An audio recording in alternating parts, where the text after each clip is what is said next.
8 নম্বর প্রশ্নটায় বলা হয়েছে যে বার্ষিক শতকরা 10 টাকা মুনাফায় 5,000 টাকার 3 বছরের সরল মুনাফা ও চক্রবৃদ্ধি মুনাফার পার্থক্য কত হবে। তাহলে প্রথম ক্ষেত্রে সরল মুনাফা যদি আমরা বের করি, সরল মুনাফার সূত্রটা আমরা কি জানি, I = PNR।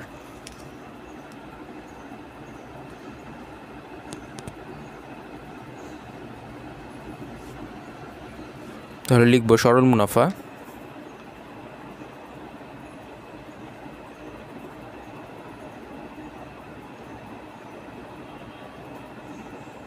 সরল মুনাফার ক্ষেত্রে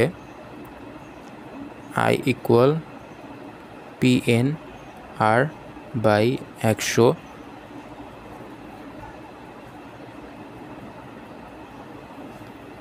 তাহলে এখানে আমাদের পিটা কত, আসল হচ্ছে 5,000, তাহলে দিলাম 5,000 গুণ n। কত সময়ের কথা বলা হয়েছে, 3 বছরের কথা বলা হয়েছে, তাই 3। আর এর জায়গায় এই যে শতকরা বার্ষিক যে হারটা থাকবে সেটা, এই হারটাকে আবার 100 দিয়ে ভাগ করতে হয়, তাই নিচে সেই 100। এবার এটাকে যদি আমরা ক্যালকুলেট করি তাহলে আমরা পেয়ে যাচ্ছি হচ্ছে 1,500 টাকা। এটা বের হলো আমাদের সরল মুনাফা।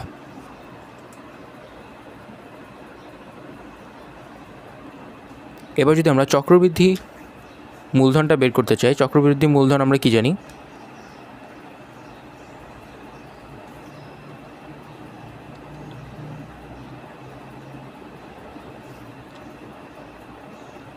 P × 1 + R⁴ n। আচ্ছা, তাহলে P হচ্ছে আমাদের 5,000, তারপর এখানে দিলাম 1 যোগ মুনাফার হার হচ্ছে 10, তাহলে এখানে 10/100 তার উপর পাওয়ার 3, তাহলে 5,000। এখানে আবার ওই আগের মতো লসাগু করে আমরা পাবো হচ্ছে 11/10 তার উপর পাওয়ার 3। এটাকে যদি আমরা ক্যালকুলেট করি তাহলে আমরা পাবো হচ্ছে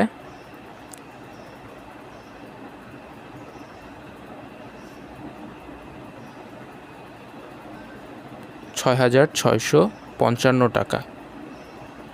তাহলে এটা হচ্ছে আমাদের চক্রবৃদ্ধি মূলধন, আর এটা হচ্ছে আমাদের সরল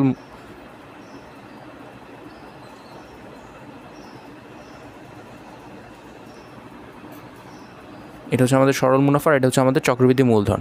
এখন এই চক্রবৃদ্ধি মূলধন থেকে আমাদেরকে চক্রবৃদ্ধি মুনাফাটা বের করতে হবে।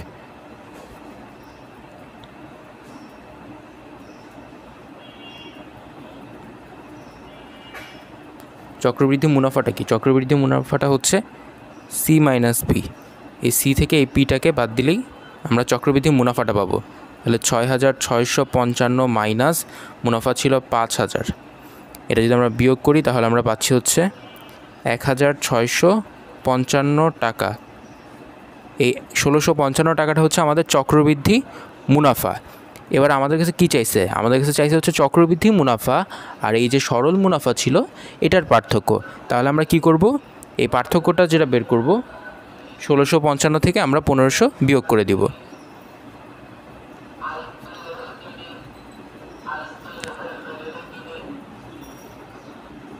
সুতরাং চক্রবৃদ্ধি মুনাফা ও সরল মুনাফার পার্থক্য সমান 1,655 বিয়োগ 1,500 টাকা, অর্থাৎ